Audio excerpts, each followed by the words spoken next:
When you turn on the news, what do you see? War, crime, poverty, hunger, disease, death.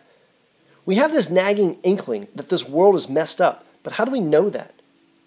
Well, as hunger or thirst seem to suggest there must be something to satisfy, food or drink, our desire for a peaceful world seems to suggest that peace is possible. In the Christian worldview, the world was made perfectly at peace. People served each other, they worshipped an awesome, good, holy God, and He blessed them back, and they managed nature, and nature produced for people. So what went wrong? You've heard the story. Adam and Eve ate fruit. But we all did. It wasn't just them. They ate fruit and committed high treason by attempting to usurp God's throne. We lie. We pervert.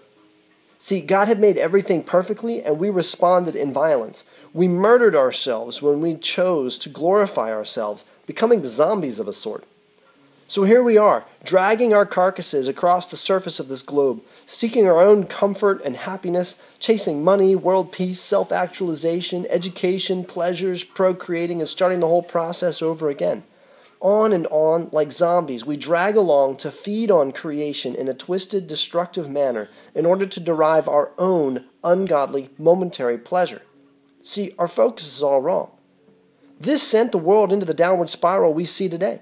Nature convulses. We continue to do violence in more ways than we even understand. So what does a holy and good God do with us?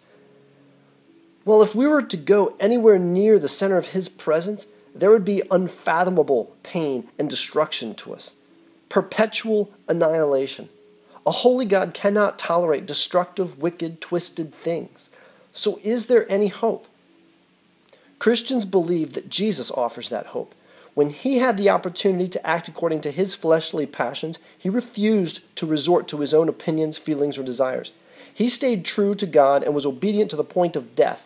And because He kept His pure relationship with God intact by never pursuing His fleshly passions rather than God, He is able to offer adoption to us. While we still do violence to the created order, He demonstrated His love for us and says that if we believe in Him and turn from our destruction, we can share in His reward, the very presence of God in eternal life, and avoid the coming perpetual annihilation of all that has been infected. So what does that mean for us now?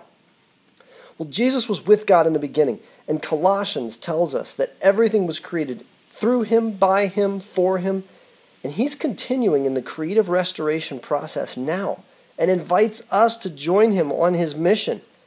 As we share this good news of restored relationships through Jesus Christ, we invite others to turn from their selfishness, to pursue God with all their hearts.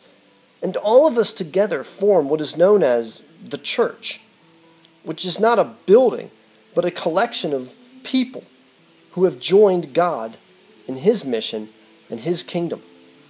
While we do not believe that perfect peace will come in this exact created order, since the Bible tells us that there will be mass destruction, and after that, a new heaven and a new earth, we continue to live in an age of grace where we imitate God like children imitate their parents and live a life of self-sacrifice, refusing to live according to our own opinions, feelings, and desires, and instead obey God's command to love as He's defined love. So the question is, why can't we just move to restoring the planet on our own? Why do we need Jesus? And the answer is because the problems of the world are far too great. We can barely put a dent in them, and we've tried for a long time. No number of choices we make that we think are good will earn our way back to God. Our motives are too twisted. Only through Jesus Christ is the offer good for us to return to our Creator. Our technology and social advances won't get us there, no matter how far they evolve.